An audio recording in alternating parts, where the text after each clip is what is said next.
मंदिर में जाओ तो बस केवल दर्शन ही प्रसाद है। मिल जाए प्रसाद, किनका प्रसाद? श्री जी की सहज कृपा से, बड़ी कृपा, और मिल ही जाएगा भाई।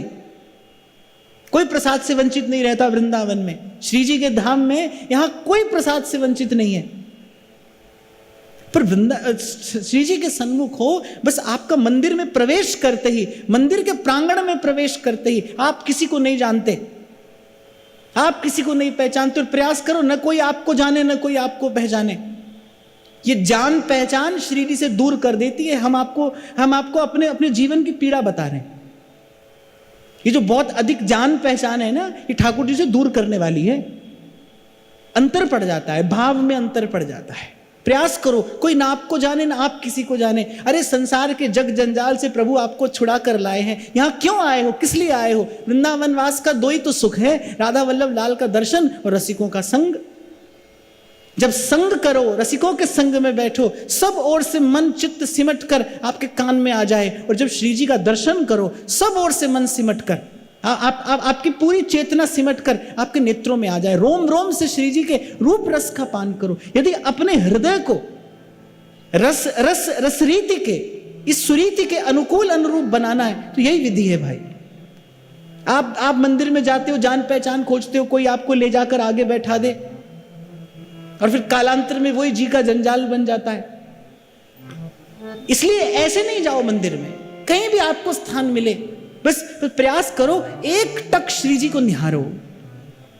ये जोरी मेरे जीवन प्राण, निरखूं श्री राधा वल्लभ लाल, दीजो वृंदावन वास, निरखूं श्री राधा वल्लभ लाल। जब आरंभ में मैंने मंदिर जाना आरंभ किया तो मैं देखता था कुछ एक लोग वहां पर दर्शन करते थे।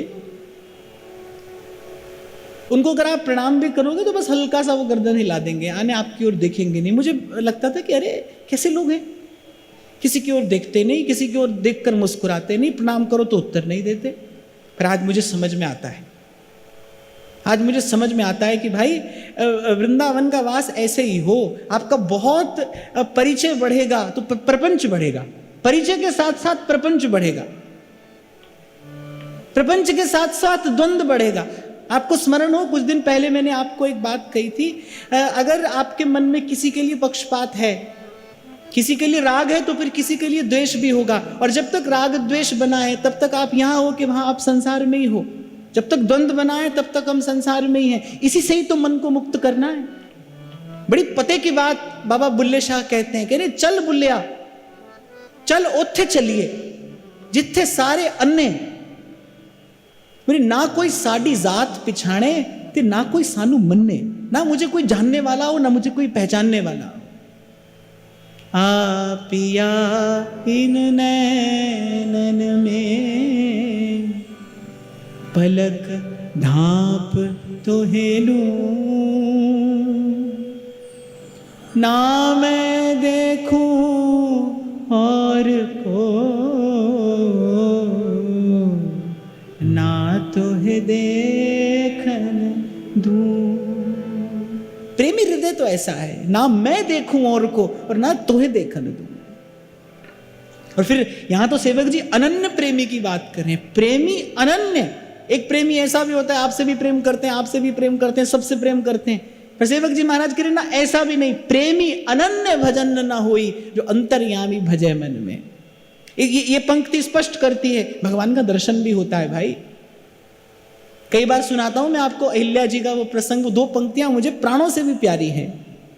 जब प्रभु का दर्शन हुआ ना तब अहिल्या ने कहा, मुनि श्राप जो दीन्हा अति भल कीन्हा, परम अनुग्रह मैं माना, देखो भर लोचन हरि भव मोचन, इहै लाभ शंकर जाना। मैंने आज धन्यवाद करती हूं, ऋषि ने श्राप दिया, मेरा बड़ा हित किया।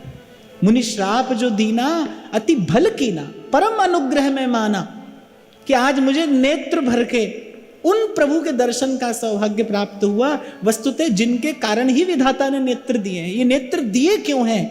मनुष्य का देह और ये नेत्र क्यों दिए विधाता ने? कि कभी प्रभु का दर्शन हो जाए, दर्शन हो जाए। नागरिया नंदलाल सुनिस दिन गाए, ये गाते गाते ये अंतःकरण निर्मल हो और एक दिन प्रभु का दर्शन हो जाए।